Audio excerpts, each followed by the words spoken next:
자, 우선 제목을 신앙생활의 전반에 관한 간략한 이해라고 이렇게 적어봤습니다. 본래 진리는 간단하고 쉽고 명확한 것인데 오늘날 기독교 신앙은 너무 방대하게 부풀려 있어가지고 이미 기독교를 믿기 시작한 사람도 어디서부터 어떻게 시작해야 될지 그 가늠하기 상당히 어렵게 돼 있고, 그다음에 예수를 믿어야겠다 이렇게 생각하는 사람들이 엄두가 안 나는 이제 그런 잘못된 것이 있는 것 같아요. 그래서 이제 지금 코로나 이후에 뭐 모든 교회들이 큰 타격을 받고 이제 한번 비청하게 됐는데, 그렇다면 이제 어디서부터 다시 시작이 될까, 이제 이걸 고민해 봐야 될 거라고 생각이 됩니다. 그냥 가만히 있어가지고 저절 뭐가 되겠지 이렇게 생각해도 안 되고, 옛날 같은 방식으로는 안 된단 말이죠. 그래서 새롭게 시작한다는 뜻에서 뭔가를 우리 목사들부터 자기 신앙을 다시 체계를 잡고, 그다음 교인들도 이제 다시 가르쳐야 되는데, 이것이 이제 가장 큰 과제라고 생각이 됩니다. 우리가 다들 신학대학을 나왔습니다만은 흔히 가장 듣기 싫은 얘기보다 거의 뭐 저주에 가까운 말이, 좋은 신앙인으로 신학교에 들어갔는데 졸업할 때쯤 되면 무신론자가 돼 나온다. 그걸 무슨 신학교 교수들은 큰 자기들의 공로로 생각하고 자랑거리로 얘기하는데, 이건 말이 안 되는 소리죠. 그런 신학을 갖고 뭐 중국이나 이런 데 가서 선교를 해보면 선교사들이 싫다는 거예요. 왜냐하면 열심히 있는 신학 할 만한 아이들을 뽑아서 신학교라고 보내면 그런 한국에서 온 신학대학 출신의 선교사들이 그 한국에서 배우는 신학 교재를 갖다 그대로 가르치는 애들이 신앙이 완전히 떨어져 이상한 사람을 만든다. 이게 문제거든요. 알고 보면 그 예수님 시대에도 이제 그들에게 있어서는 종교가 이제 유대교인데, 유대교는 이스라엘 백성 선민으로 선택해서 이렇게 하나님이 특별히 지목해가지고 믿음의 사람들을 키워서 세계 모든 여러 민족의 제사장이나 선지장 민족으로 쓰고 싶었는데, 이들 그 종교 내부에 출세한 사람도 있어요. 뭐 대제사장, 서기관, 뭐 바리새파, 뭐 율법학자 이런 사람들이 원래 성경 그대로를 믿지 않고 자기들의 생각, 사견, 소견이죠. 그것을 이제 자꾸 거기다 덧붙이게 되죠. 그래서 성경 자체를 자기 입맛에 맞게 이제 왜곡시켜 버립니다. 그걸 통틀어서 장로들이 유전이라고 말한단 말이에요. 장로라고 하는 게 요즘에 교회 장로라기보다는 그 시대에 사회 지도자적인 인물을 다 장로라고 했는데, 이들이 그 그룹에 따라서 자기들 유리한 대로 성경을 해석해서 그렇게 나온 것을 성경 그 자체보다 더 중요하게 생각했고, 나중에는 성경 그대로를 전파하고 믿는 예수 그리스도가 오니까 예수를 정죄하고 무슨 악의 화신처럼 만들어가지고 나중에 죽이기까지 하는, 이거 있을 수 없는 일이 벌어지죠. 그래서 예수님의 대적자가 돼버리고 죽이는 자가 돼버렸다. 이제 이런 현상이 시대마다 계속돼서 벌어지게 되는데, 이제 2000년 교회사 속을 우리가 들여다봐야 할 것은, 안타깝지만 신학하는 신학자들이 이제 그런 자기 어떤 지역이나 또는 무슨 그 어떤 상황에 따라서 그 성경을 나름대로 자기 필요에 따라서 해석함으로써 이상한 괴물 같은 신학을 만들어 내는 경우가 참 많았죠. 모든 신학이 다 다 그렇다고 보는 건 좀 그렇지만, 그래가지고 이제 멀쩡히 신앙을 가진 아이들이 신학대학을 가면 그런 신학을 배우면서 완전 무신론자가 되고 기독교에 대한 반감을 가지고 나중에는 뭐 목회하려고 들어갔다 목회하는 데 하나도 없고, 영국 같은 경우 그렇다 그러는데 그냥 다 무신론자가 되어 교회도 안 다니는 사람이 된다는 겁니다. 이걸 그냥 농담으로 받아들이고 웃음거리로 생각할 문제냐. 그렇다면 누가 자식을 신학대학을 보내겠어요. 괴물을 만들어서 내보내는데. 그래서 이런 신학을 하고 나온 사람들이 70세까지 목회를 해도 도대체 뭘 어떻게 될지를 모르면서 그냥 그 때가 되면 설교하고 그냥 신방하고 이런 식의 시간만 때우는 그런 목회가 지속되어 왔다는 게 큰 문제라는 거죠. 그래서 결국 이제 이런 그동안에는 뭐 그래도 하나님 은혜로 그리고 부흥 되고 뭐 사람도 많아지고 재정도 넉넉하고 그러니까 그냥 넘어갔지만 이제는 그렇게 해서는 안 된다는 거죠. 그런 때가 온 거죠. 한번 다시 처음부터 시작해 봐야 된다. 그런 이제 절박감 같은 게 있습니다. 그건 뭐 저도 마찬가지고 우리 모든 목사님들도 그러리라고 생각합니다. 뭐 아직은 그냥 뭐 교회가 유지가 된다고 해서 그냥 이 문제를 넘어가고 나는 괜찮다, 우리 교회는 괜찮다고 해서는 안 된다. 우리가 이제 시작 자체를 이제 스토리라인 지도자 교육원이라고 쳤네. 해서 나중에 이제 인문학교로 바뀌었습니다만은 지도자적인 생각을 갖는다면 네. 나나 내 개인 어떤 자기 교회 하나만을 생각해서는 안 되고 우리 이제 모두가 어떻게 해야 될지를 같이 노력해야 될 부분으로 그렇게 봐야 될 것 같습니다.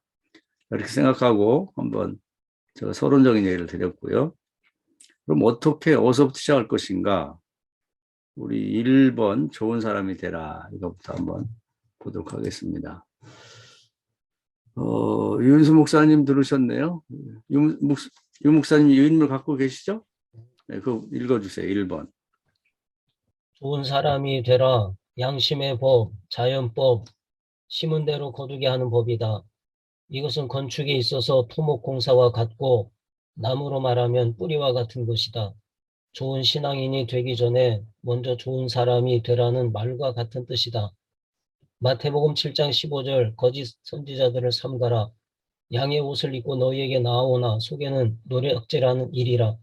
그들의 열매로 그들을 알지니 가시나무에서 포도를 또는 엉겅퀴에서 무화과를 따겠느냐. 이와 같이 좋은 나무마다 아름다운 열매를 맺고 못된 나무가 나쁜 열매를 맺나니 좋은 나무가 나쁜 열매를 맺을 수 없고 못된 나무가 아름다운 열매를 맺을 수 없느니라. 아름다운 열매를 맺지 아니하는 나무마다 찍혀 불에 던져지느니라. 이러므로 그들의 열매로 그들을 알리라. 나더러 주여 주여 하는 자마다 다 천국에 들어갈 것이 아니요 다만 하늘에 계신 내 아버지의 뜻대로 행하는 자라야 들어가리라. 그날에 많은 사람이 나더러 이르되 주여 주여 우리가 주의 이름으로 선지자 노릇하며 주의 이름으로 귀신을 쫓아내며 주의 이름으로 많은 권능을 행하지 아니하였나이까 하리니 그때에 내가 그들에게 밝히 말하되 내가 너희를 도무지 알지 못하니 불법을 행하는 자들아 내게서 떠나가라 하리라. 그러므로 누구든지 나의 이 말을 듣고 행하는 자는 그 집을 반석 위에 지은 지혜로운 사람 같으니 비가 내리고 창수가 나고 바람이 불어 그 집에 부딪히되 무너지지 아니하나니 이는 주추를 반석 위에 놓은 까닭이요 나의 이 말을 듣고 행하지 아니하는 자는 그 집을 모래 위에 지은 어리석은 사람 같으리니 비가 내리고 창수가 나고 바람이 불어 그 집에 부딪힘에 무너져 그 무너짐이 심하니라. 아멘. 그것까지 보겠습니다. 우리가 그동안에 이제 좋은 신앙, 그리고 이제 모든 사람들이 추앙받는 그런 신앙 형태는 여기 보면 이제 그날에 많은 22절 사람이 나더러 이르되 주여 주여 우리가 주의 이름으로 선지자 노릇하며 주의 이름으로 귀신을 쫓아내며 주의 이름으로 많은 권능을 행하지 아니하였나이까 하리니 이렇게 신앙생활을 하면 이제 하나님의 큰 종이요 대단한 사람이라고 받고 이런 거 하다 보면 이제 많은 교인도 모이고 헌금도 모이고 이런 걸 굉장히 부러워하고 뭐 그런 현장을 찾아가서 그런 거 본받고자 노력을 했었죠. 근데 놀랍게도 주님은 그런 사람들의 그런 장황한 자랑들을 중간에 차단시키고 뭐라고 하냐면 너는 불법을 행한 자다. 그렇게 말하면서 내가 너를 도무지 모른다. 그리고 이제는 지옥으로 떨어져라 이러면서 이제 무섭게 심판해서 이제 그들이 범죄자라고 이제 언도를 내립니다. 이게 뭔가 이게 이제 우리가 성경 전체에서 가장 중요하게 여기는 산상수훈의 맨 끝에 있는 결론의 부분입니다. 그러면 우리가 일반적으로 생각하던 생각과 주님의 생각이 다르다는 거죠, 여기서. 그러면서 이제 이런 걸 추구하는 그런 신앙, 우리가 일반적으로 아주 훌륭한 신앙이라고 생각했던 그런 교회들이 다 무너지고 있죠. 다 무너지고 있고, 또 교인들 중에서도 그렇다 그러면 이제 진정한 의미에서 아름다운 열매를 맺는 교인은 누구냐? 그리고 현재 교인 중에 누가 교회에 남아있는가? 이런 어려운 때를 맞이하고 보니까. 근데 가만히 보면은 배움이 적고 문벌도 학벌 없는 노인네들이 주로 남아있어요. 그 젊고 유능하고 많이 배우고 똑똑한 애들은 다 나간단 말이에요. 이게 뭘 뜻하는 거냐, 이게. 우리 생각에는 많이 가르쳐 놓으면, 많이 배우고 똑똑한 머리 좋으면, 학력이 좋으면, 그런 사람들이 교회를 지키고, 그런 사람들이 교회를 든든히 세우는 반성 노릇 할 것 같은데, 그게 아니다, 이 말이죠. 지금 걱정하는 건 뭐냐면, 이 노인네들이 다 떠나고 나면, 도대체 이 교회가 어떻게 되나, 이걸 걱정하고 있단 말이에요. 그러면서 뭔 얘기냐면, 젊은 사람들은 교회 나왔어도 헌금 드시도 안 하고 그러니까, 자리만 차고 숫자만 많았지, 그 사람들은 요즘 잘 안 나와도 헌금은 줄지 않았다. 왜냐하면 정말 벌이가 현찮은 그런 노인들이 헌금을 다 하고 있는 거예요. 이런 현상을 직시할 필요가 있다는 거예요. 이게 도대체 뭐냐. 우리는 과거에는 그냥 뭐 이름 없이 빚도 없는 그런 교인이 오면 별로 그냥 뭐 좋아하지도 않고, 그래도 뭔가 사회에서 지위도 있고 뭐 학력도 있고 그런 사람이 오면 우리 교회에 이런 사람이 왔다고 자랑했는데, 그런 사람들이 교회의 뿌리는 아니다는 거죠.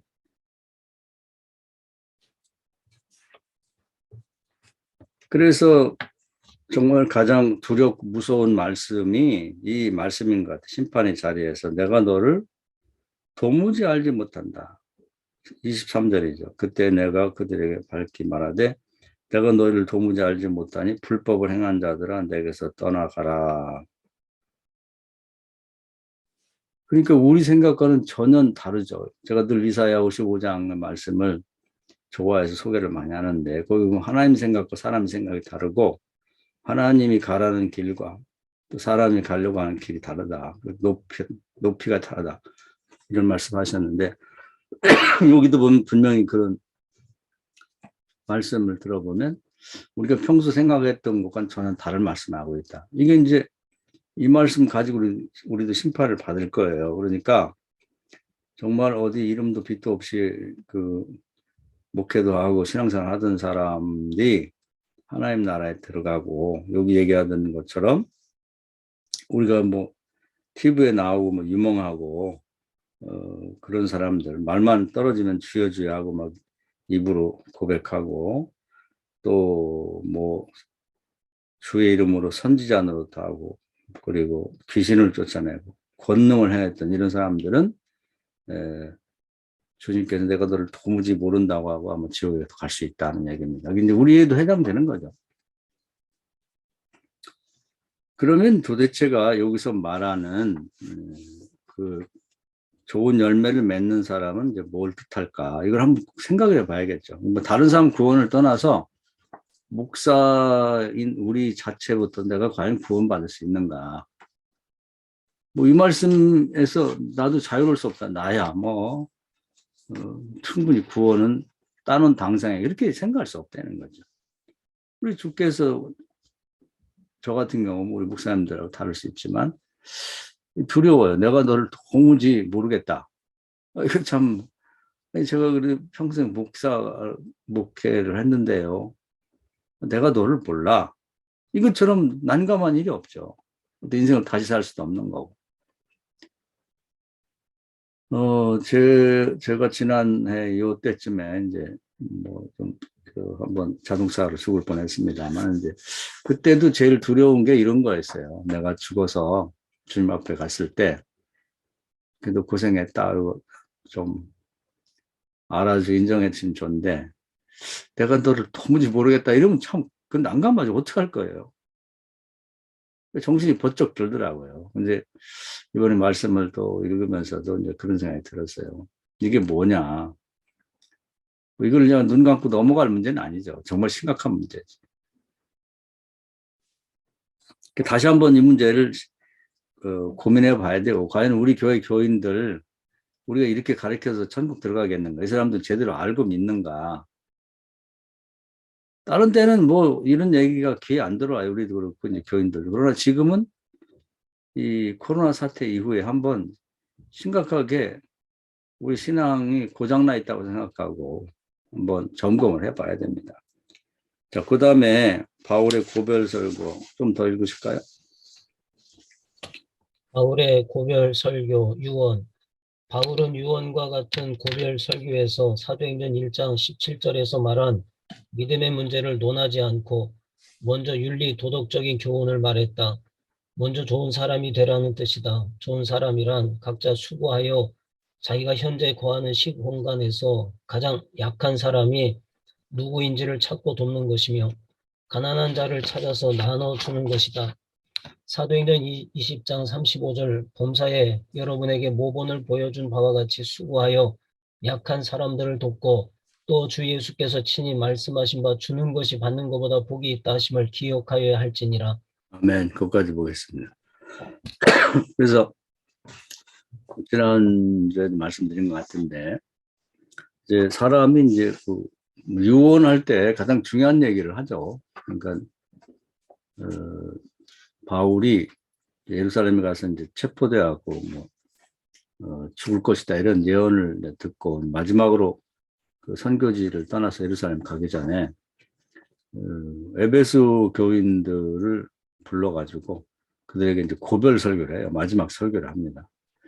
그때 우리 생각에 저도 언뜻 생각하면 바울이 뭐 바울 서신을 보면 이제 믿음을 많이 강조하잖아요. 그러니까 또 루터나 이런 사람들이 이제 로마서 1장 17절에 우리는 믿음으로 하면 살리라 하는 그 말씀 갖고 뭐 종교개혁도 하고 뭐 그 말 했기 때문에 이 고별 설교에서 믿음의 얘기를 제일 중요하게 다룰 것 같아요. 언뜻 생각하면은. 그런데 그 얘기를 안 한단 말이에요.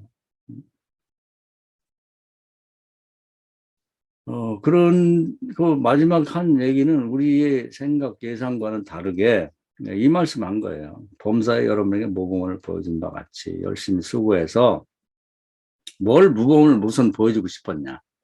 대단한 믿음을 내가 갖고 있으니까 이렇게 해라. 뭐, 믿고 기도해서 뭘 어떻게 하고, 뭐, 기적이 베푸고, 뭐, 교회가 부흥되고, 뭐, 재정이 늘어나고, 뭐, 또 가난한 자가 부유케 되고, 뭐, 이렇게 그런 어떤 믿음을 강조하는 것보다는 그래도 더 뿌리가 되는, 더 중요한, 그 바탕이 되는 얘기를 했단 말이죠. 바울이 생각이 없는 분이 아니잖아요. 또 신학이 없는 분이 아니라고. 약한 사람을 돕고. 이게 이제 근본인 거예요. 사람이 사람답다고 하는 거. 또 예수께서 친히 말씀하신 바 주는 것이 받는 것보다 어려운 필요한 사람, 가난한 사람이 나눠주는 것. 이게 복이 되는 줄 믿고 이걸 하는 거죠. 이게 사람다운 사람의 근본적인 생각이고 행동이라 이 말이죠. 목사 중에도 정말 인간적으로 좋아하는 사람은 누구냐? 아유, 뭐 큰 교회하고 교회 부흥시키고 거들먹거리고 뭐 이렇게 목에 힘주고 다니고 뭐 무슨 지위와 권세를 차지하고 그런 사람 누가 좋아합니까? 모르겠어요. 좋아하는 사람이 있는지. 부러워할 수는 있죠. 나도 저렇게 되면 좋겠다. 그런 사람 아니라고. 정말 가난하고 어려운 사람에게 남몰래 나눠줄 줄 알고 또 그런 목사나 사모들 데려다가 밥이라도 좀 먹이고 또는 뭐 어려울 때 편들어주고 무슨 그런 사람을 좋아하는 거예요. 하나님도 그런 사람을 좋아한다고.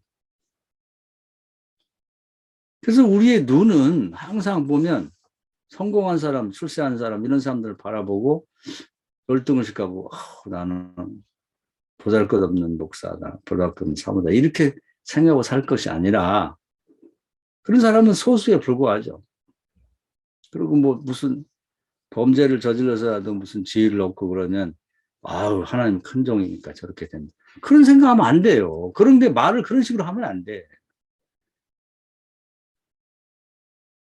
하나님 앞에 무슨 뭐 자꾸 뭐 감독이니 뭐 이런 감독 회장 이런 얘기를 해서 그런데 우리가 이제 뭐 다른 직종에서 얘기하기는 그렇고 그렇게 해서 뭐 뒤를 보니까 무슨 범죄를 하고 뭐 어떻게 했는데도 불구하고 저렇게 된 거 보니까 하나님 크게 쓰시려고. 아니 어디에 성경에 그런 얘기가 있어요. 죄는 홀이라도 있으면 안 돼. 그건 하나님 나라 가기 어렵다. 그런데 부안해동해가지고 그런 얘기를 하면 안 되거든요. 예를 들면은 고라다든가 아비람과 온이 범죄했을 때 그 알지도 못하고 괜히 거기 껴들었던 사람들이 그냥 땅이 갈라지면 다 땅속에 묻혀 죽었고 또 알지도 못하면서 편들고 뭐 어쩌고 저쩌고 막 이렇게 했던 사람이 다 전염병으로 죽었어요. 우리 무슨 정치 안에 뭐냐 하면서 알지도 못하면서 그냥 뭐 그런 거 하면 위험해요. 위험한 거예요. 그 뭐 정치 좋아하는 사람도 있고 그러니까 뭐 다 나쁘다고 말할 수는 없지만 하나님 그렇게 생각 안 해요. 괜히 그런 데 가서 밥 한 개씩 얻어먹고 뭐 그러게 해가지고 그런 거 인정받고 그러려고 안 하는 게 좋을 것 같아. 그거 괜히. 정말 중요한 것은 그런 것이 아니라 정말 이렇게 누가 약한 사람인지 우리는 이걸 매일매일 우리 자신도 해야 되고 다른 사람 교인들도 가르쳐야 됩니다. 매일 어디로 가든지 무엇을 하든지 내 주변에 약한 사람이 누군지 반드시 도와줄 사람이 있거든요. 그것이 그렇게 세상을 보는 게 주님의 눈으로 세상을 보는 거예요. 주님 어디를 가도 주님 정치가들 만났나요? 대제사장 만났나요? 서기관, 바리새인, 귀족, 로마 시민권자? 아니잖아요. 환자들 중에서도 가장 오래된 38년 된 환자 뭐 이런 사람 만나는 거잖아요. 고기 잡은 사람 중에도 배를 사용할 때 고기를 나서 잡은 사람이 아니라 밤새도록 고기 한 마리 못 잡은 배들로 그 배에 오르잖아요. 이걸 배워야 된다는 거예요. 예수님 언제 그 대단한 사람 뭐 하나님 큰 종이라고 사기를 치고 불법을 행한 것도 뭘 얻었다고 뭐 노마 청독이야. 그렇게 하신 일이 있냐고. 우리는 누구를 보고 배우고 있는가. 그런 자들이 벌 받을 때 다 같이 벌 받는 거예요. 그래서 말을 보태지 말자고요. 못된 사람 못된 거야. 뭐 별주대하고 큰 교회를 차지하고 요즘 애들 뭐 그걸 하여튼 뭐 해서 뭐 아들에게 주려고 그냥 난리를 치고 법정에 가서 싸우고 뭐 하나님 들먹거리고 하나님 얘기를 제일 많이 하는 게 옛날에 대제사장들 예수님 죽인 자들 거기에 편들면 안 돼요. 아우 그래도 그 큰 게 단임되는 게 쉽냐고. 하나님 뜻이 아니고는 저렇게 될 수 없다고. 그게 무슨 하나님 뜻이에요. 하나님 보시기에 뭐 큰 교회가 뭐 대단한가? 지금 80억 인구가 하나님 건데. 그래서 우리가 이제 이 정신 자체를 바꿔야 될 것 같아요. 생각을 바꿔야 돼요. 그래서 우리 자신도 그렇고, 그 누가 좋은 목사고 좋은 신앙인지를 우리 자신이 알고 있어야 돼. 교인도 어떤 신앙인이 좋은 신앙인인지. 그래야 교인을 양육할 거 아니에요.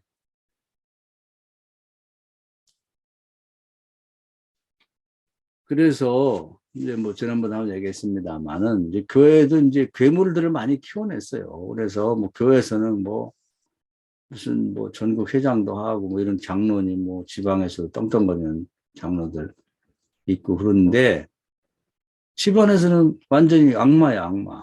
그런 사람이 많아요. 그래서 교회 다니다가도 우리 그 뭐 큰형 그 어느 교회 장로라는 인간 보기 싫어 나 교회 안 간다. 어머니도 모르고 아버지도 모르고 형제도 모르고 밖에 나가서 교회 가서는 천사처럼 하면서 집에 와서는 인간 말종이다. 이거 안 된다 이 말이에요. 괴물이잖아요. 사회 사람도 나 저거 보기 싫어서 교회 안 간다. 저 교회 다니면서 뭐 교회에서 뭐 장로님 뭐라고 하는데 저런 것들이 장로라면 나 교회 안 다녀. 이렇게 되면 안 된다는 거죠. 근데 장로를 뭐 욕하고 그러기보다 우리 자신이 과연 어떤 목사인가 나는 이거 하라는 거예요. 바울이 하고 싶은 나이가 얼마나 많겠어요. 평생을 목회하고 이제 조금 있으면 잡혀갖고 죽게 되는데 마지막에 하고 싶은 말이 얼마나 많겠냐고.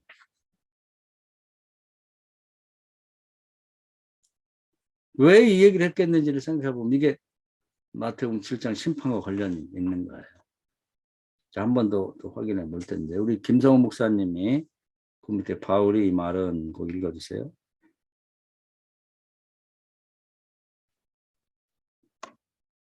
바울의 이 말은 예수께서 하신 말씀에 근거한 것이다. 예수는 마태복음 25장에서 다음과 같이 말씀하셨다. 마태복음 25장 31절 인자가 자기 영광으로 모든 천사와 함께 올 때에 자기 영광의 보좌에 앉으리니 모든 민족을 그 앞에 모으고 각각 구분하기를 목자가 양과 염소를 구분하는 것 같이 하여 양은 그 오른편에 염소는 왼편에 두리라. 그때에 임금이 그 오른편에 있는 자들에게 이르시되 내 아버지께 복받을 자들이여 나와 창세로부터 너희를 위하여 예비된 나라를 상속받으라. 내가 주릴 때에 너희가 먹을 것을 주었고 목마를 때에 마시게 하였고 나그네 되었을 때에 영접하였고 헐벗었을 때에 옷을 입혔고 병들었을 때에 돌보았고 옥에 갇혔을 때에 와서 보았느니라. 이에 의인들이 대답하여 이르되 주여 우리가 어느 때에 주께서 줄이신 것을 보고 음식을 대접하였으며 목마르신 것을 보고 마시게 하였나이까. 어느 때에 나그네 되신 것을 보고 영접하였으며 헐벗으신 것을 보고 옷 입혔나이까. 어느 때에 병드신 것이나 옥에 갇히신 것을 보고 가서 배웠나이까 하리니 임금이 대답하여 이르시되 내가 진실로 너희에게 이르노니 너희가 여기 내 형제 중에 지극히 작은 자 하나에게 한 것이 곧 내게 한 것이니라 하시고 또 왼편에 있는 자들에게 이르시되 저주를 받은 자들아 나를 떠나 마귀와 그 사자들을 위하여 예비된 영원한 불에 들어가라. 아멘. 좀 길게 인용글을 해놨습니다. 이제 그 뒤에 보면 반대 얘기를 하는데요. 주님께서 심판하실 때 내 믿음이 얼마나 좋냐 안 좋냐 이거부터 묻는 게 아니라 이거부터 한다는 거예요. 여기 구체적인 예를 들어놨어요. 이게 바울이 얘기한 약한 자, 도움이 필요한 자, 약한 자를 도왔다는 거예요. 가난한 자에게 나눠줬다는 얘기거든요. 오죽하면 아니요 구체적인 예를 들어서 말씀하고 계시다고. 이거 안 하면 뭐 선지자, 뭐 능력을 해갖고 뭐 소용없다 이거예요.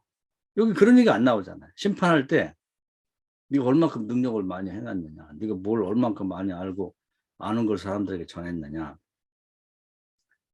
뭐 교회를 뭘 부흥시켰느냐, 교회에서 교단에서 높은 지위를 얻고 권세를 발휘했느냐, 누렸느냐, 그거 없잖아요. 그런 게.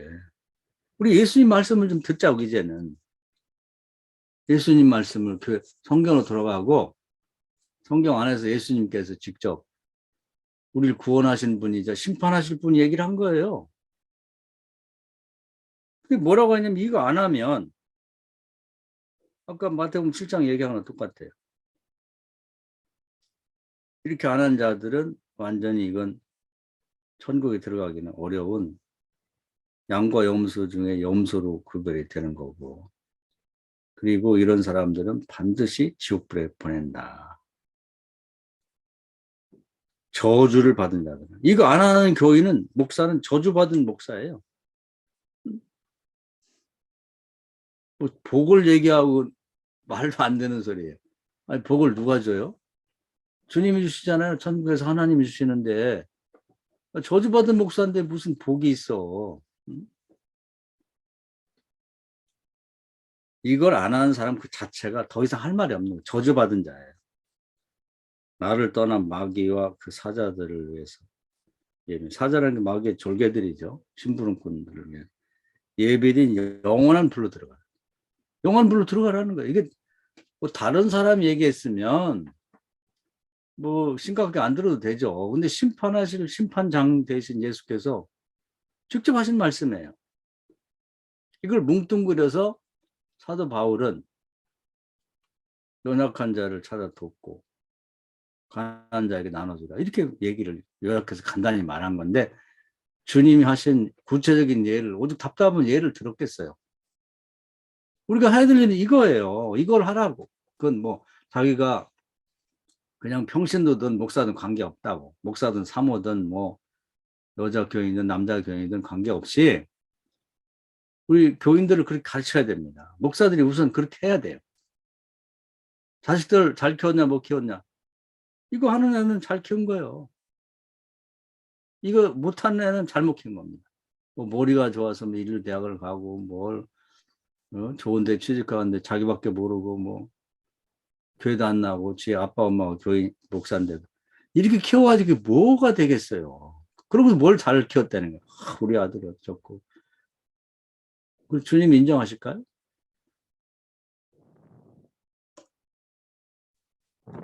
그래서 우리가 이제 이 점을 너무 소홀히 생각하고 우리는 뭘 강조하면서 그동안 교인들 양육했냐.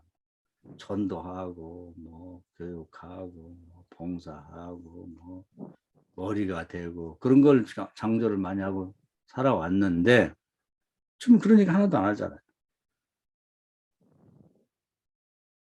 이게 가르쳐주지 않은 교인들은 많으면 뭐합니까? 그게 아무 의미가 없는 거지.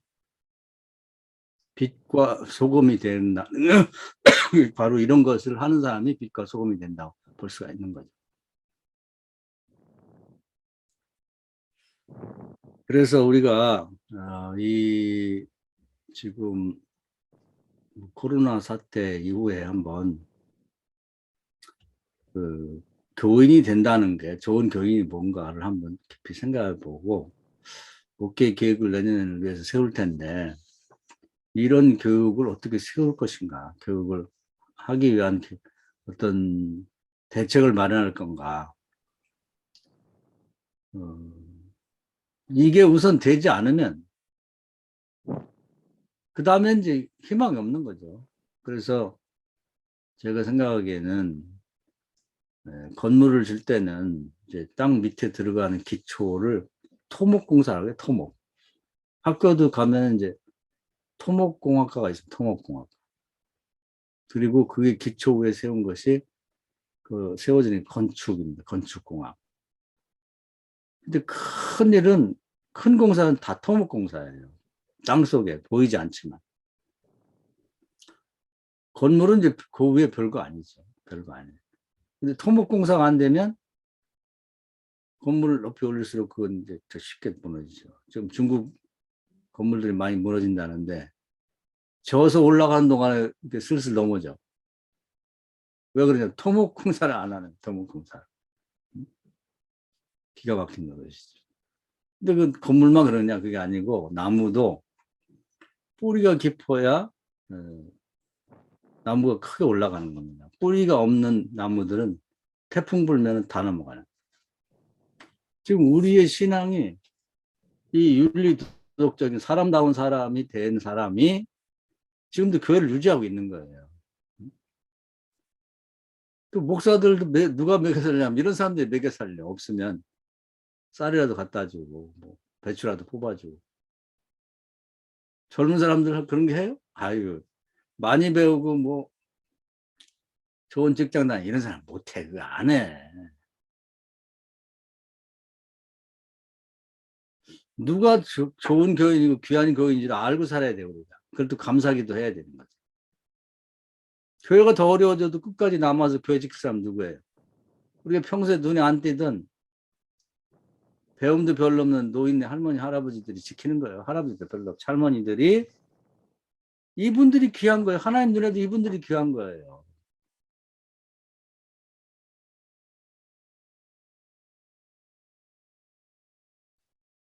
우리 하나님하고 우리 생각이 지금 다른 점이 있다고. 다른 점.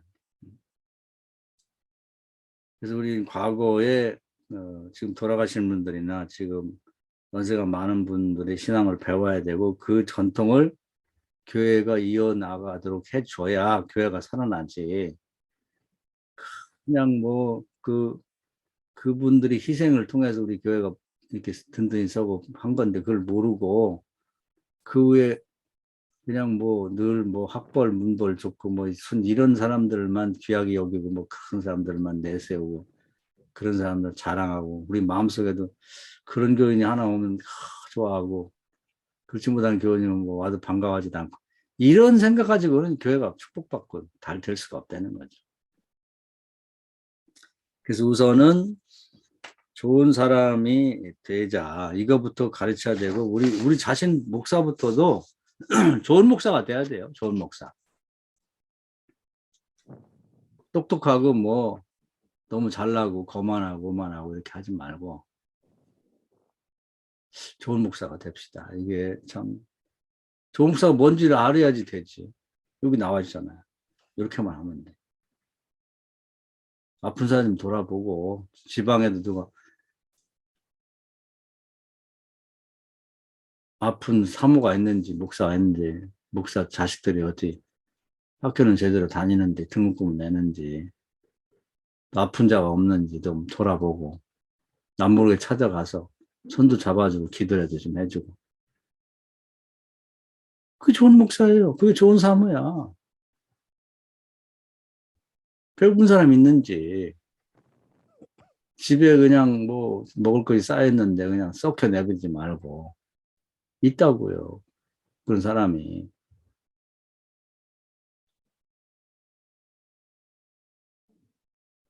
여기 주님이 하신 얘기 그 한번 생각해 보자는. 헐벗었으면 또 이 옷도 많은데 또 사고 또 사고 뭐 교인이 사준다고 그러지 말고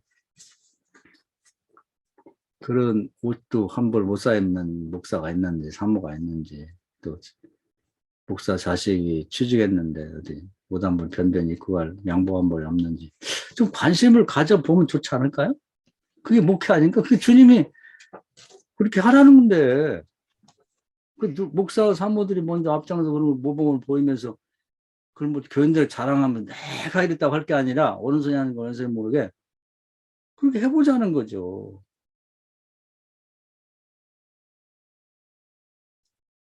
안 해도 된다. 안 하면 저주받은 거라니까요. 그 지옥 간다니까. 주님의 말씀은 그냥 허투루 듣지 말자고. 주의 종들이 해가지고 뭐 설마 내가 목사인데 내가 왔잖아요. 주의 이름으로 선지자 노릇도 하고 목사도 하고 능력도 행하고 교회도 부흥시켰는데 내가 너를 모른다고. 이게 문제잖아요.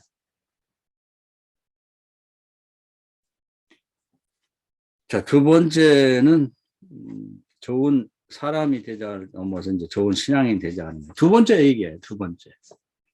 제가 구분한 게 아니고 주님의 말씀을 바탕으로 보니까 그렇더라고요.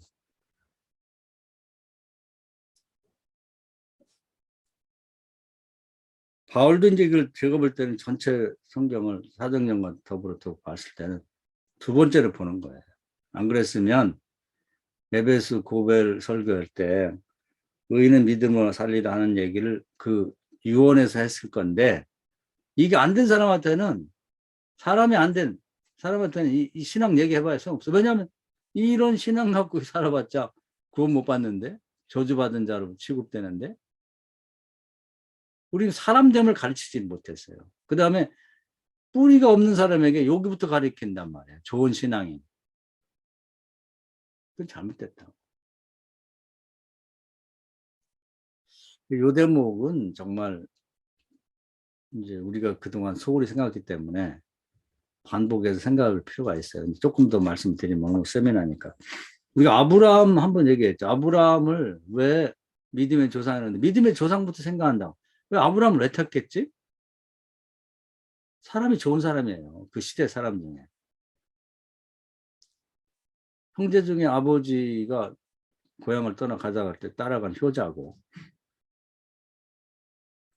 그리고 자기 조카 막내 동생의 아들 롯이 혼자 되니까 지 엄마 혼자 키울 수 없으니까 그 자기 자식처럼 데리고 다니면서 평생 돌봐준다고 변함없이 아주 못됐어요. 롯이 뭐 이기적인 데다가 아주 뭐 하는 짓 보면 얄미웠는데 변함없이 도와줘. 이미 사람이 좋은 사람이에요. 그러니까 하나님은 그걸 택하니까 역시나 거기다 좋은 신앙이 들어가니까 좋은 모험이 될 만한 사람이 된 건데 이 뿌리 부분을 얘기를 안 해놨는데 그건 그 전체 얘기 속에 깔려 있다고. 이런 게 비유거든, 비유.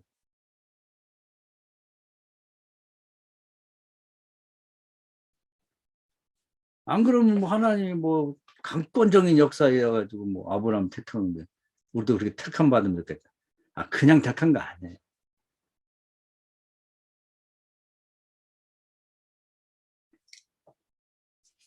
자, 그 다음에 좋은 신앙이 되라는 우리